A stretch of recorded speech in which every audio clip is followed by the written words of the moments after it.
Quand je fais mon éternuement, je peux faire un petit pas en arrière ou pas? Genre vers Yago et Oui, Valère? si tu veux.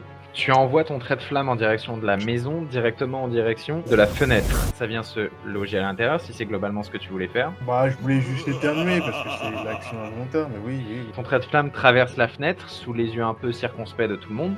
Et c'est alors qu'une détonation se fait entendre et que des bouts de roche et de bois des murs se font éjecter. Les miliciens qui vont faire leur test. Valère réussit, les miliciens très bien, les bandits catastrophe. Il ne manque plus que ton test à toi d'esquive à Lux pour essayer d'éviter les débris que tu viens d'envoyer au moment où tu as fait exploser cette maison. Et avec un ton 13, tu as très bien esquivé les débris. C'est un master coup que tu viens de faire dans la mesure où les débris rocheux, les débris de planches et les clous ont complètement traversé les têtes des 3 bandits qui se trouvent au nord. Et c'est un nouveau tour, c'est à Yago et Runa de jouer. Moi, je vais laisser les 2 miliciens s'occuper de celui vers qui il s'avance. Je vais attaquer celui-là avec mes 2 épées, essayer de le décapiter en... Il va réagir par contre. Ouais, bah qu'il réagisse. Ça y est! T'as loupé cette deuxième frappe à nouveau. Et lui, dans la panique, tu vois qu'il a reculé devant toi et qu'il a décoché le carreau de son arbalète. Il te l'a décoché à bout portant, donc dans le torse. Ton armure est largement suffisante pour encaisser le coup, à l'exception de cette pointe perçante de carreau. Perce armure. Je vais essayer de m'acharner à coups de hachette coup de hachette dans sa mouille. Tu me fais ton test de frappe, s'il te plaît, avec ton bonus d'expertise lié au hache à une main. Donc malheureusement, non, c'est loupé. Tu vas tenter de le frapper. Lui, il va faire un pas de côté. Et à 3, il fait un succès critique. Il décoche son poing en plein milieu de ton visage. Je peux toujours tenter le succès critique pour esquiver. Bien sûr. Ah, Dommage, ça aurait été beau. c'est pas critique. Malheureusement, son poing s'abat en plein milieu de ton visage, en plein sur ton nez. Et tu vas te retrouver un peu derrière Alux. Mais surtout, tu es non seulement brûlé, mais en plus, tu sens que tu es, pour le tour prochain, réduit au silence. C'est-à-dire que tu n'auras pas le droit au tour prochain d'utiliser de magie, mais aussi et surtout, vu que j'ai fait un succès critique, je te mets dégâts doublés. Tu subis 4 points de dégâts de brûlure, ce qui fait que tu te retires 4 points de vie. Les miliciens s'avancent auprès de celui-là. Ils vont essayer de s'en débarrasser, mais malheureusement échouer leurs attaques, un peu comme toi, Runa. Le brigand, lui, va réussir à mettre un revers de la main dans la tête de ce milicien, alors que sa main fumée. Alux, c'est à toi de jouer. Valère va néanmoins faire quelque chose. Il se dirige vers toi, Yago. Alux, pendant ce temps, tu peux me dire ce que tu fais et je décrirai ce que fait Alux, ce que fait Valère après. Et je peux courir, faire un trait de flamme sur le mec qui est juste devant moi, qui est ici donc, recherche. Oh Au revoir. C'est fini pour moi. Au revoir, Le karma en viewers. question. Tu incantes ton trait de feu, tu t'apprêtes à lui envoyer en pleine tête. Et pour ceux qui verront peut-être dans Camelot, quand Merlin il fait sa boule de feu un peu de merde et qu'elle part de travers et qu'elle part n'importe comment, là c'est exactement pareil, c'est-à-dire qu'elle part en travers, décrivant une ligne courbe qui vient se loger dans la nuque de Runa. Super. Ah, tiens. Après, il en fallait bien au moins un dans le Runa, live. Ça fait presque 3 heures de live. Il était temps. Hein. Et sur deux lives, vous en avez pas fait aussi d'échecs critiques. On n'en a pas fait la dernière fois. Non, moi j'en ai fait plein, mais vous c'est le premier. Combien de dégâts de feu inflige ton trait de flamme, s'il te plaît? Ça va, Runa, c'est deux, tu encaisses, t'as la peau de Oh, riche. Plus un grâce à la gemme du volcan. Bon, bah, 3 alors. Tu te retires 3 points, de vie, s'il te plaît, Runa. Avec plaisir.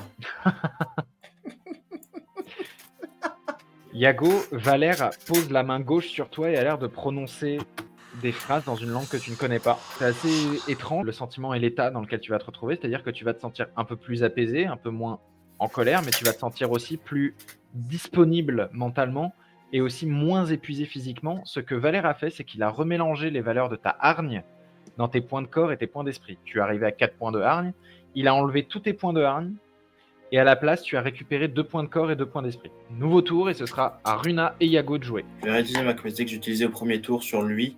Donc je lance une épée dans sa gueule un peu. J'ai oublié de te dire, le moineau... J'essaie de l'empaler ensuite contre le mur. Ça te coûte 2 points d'esprit, le moineau gris. Bon, bah, à ce moment-là, je vais pas faire ça. En fait, je vais lui lancer une des 2 épées et essayer de l'empaler avec l'autre. Que au moins, si la première, si elle touche pas, Tu me Lui fais fasse 2 faire une tests, réaction et ensuite tu l'empales au niveau tu du me ventre. fais un test de lancer pour lancer ta première épée et tu me fais, un test de frappe.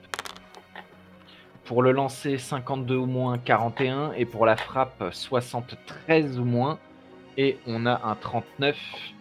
Il va tenter de réagir.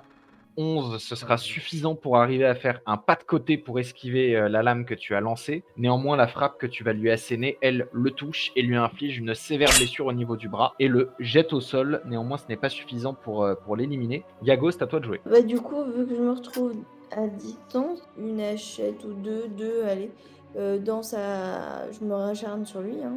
Vas-y, tu me fais ton test de lancer, s'il te plaît. Et cette fois-ci, ça marche beaucoup mieux. Tu te saisis de 2 hachettes en fer que tu lui envoies dans la gueule. Tu viens le fendre dans les 2 yeux. Une hachette par œil. Il s'effondre lourdement, éliminé par cette attaque. Well done. Nice. Bah, il en reste 2.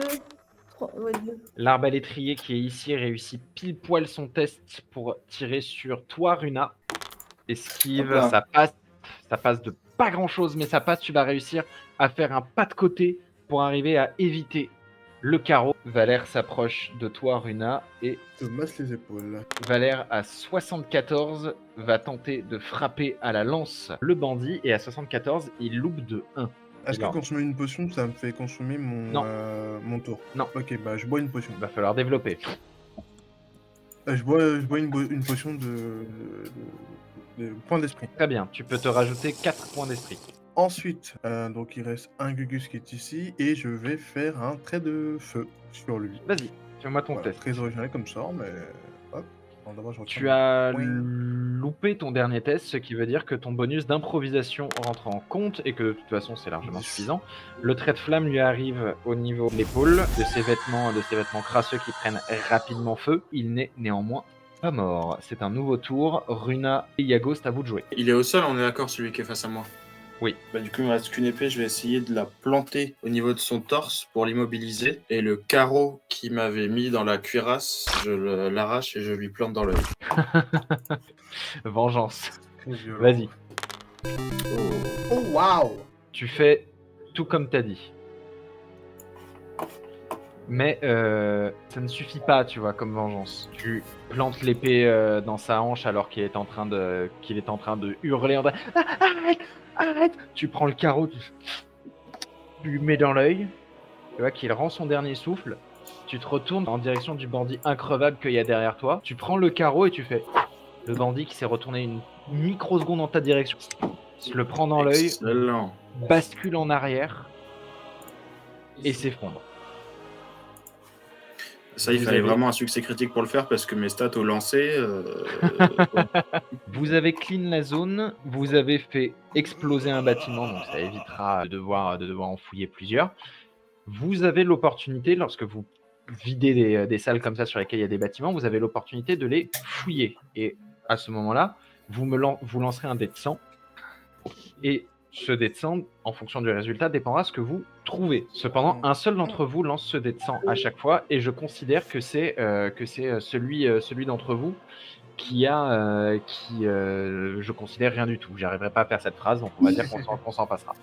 D'accord. Mais un d'entre vous a le droit, si vous le souhaitez, de piller le bâtiment qui se trouve tout en bas à gauche de la carte. C'est sur quelle stat s'il y en a une? C'est pas sur une stat. Ok les gars, j'ai fait un échec critique à 98. La probabilité que je refasse un autre échec critique est moindre. Donc techniquement, je pense que ça va être moi. Après, vous faites comme vous voulez. Mais les Moi, je viens de faire un succès critique, donc je suis sur une bonne lancée. Je peux réessayer de faire un succès critique. Moi, je suis neutre, débrouillez-vous. Vas-y, Alux, vas-y, fais-le. Non, mais vas-y, fais-le. Non, vas-y, fais-le, toi. Bon, d'accord, je le fais. Ah, bah, tu l'as 11. utilisé. Ah, c'est bien. Tu vas trouver dans cette baraque d'intéressant, on va dire, deux choses. La première, c'est une bourse dans laquelle il y a 3-4 pierres précieuses rouges.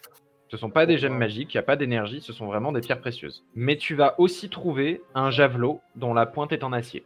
Bon, bah, je prends tout. Alors que vous venez de massacrer tout ce beau petit monde, je vous rappelle, je vous avais dit qu'il y avait un peu plus d'une centaine de personnes dans le cartel, vous en avez déjà éliminé 10. Vous vous dirigez, fort de votre exploit, en direction de l'entrée du fort. Vous entendez dans la forêt, les sortilèges, les hurlements, de la diversion qui commence. Un incendie qui commence à se déclencher dans la forêt et probablement aussi dans le fort. En progressant vers le nord-ouest, aux côtés de vos forces, vous atteignez la cour du fort de Noiracier.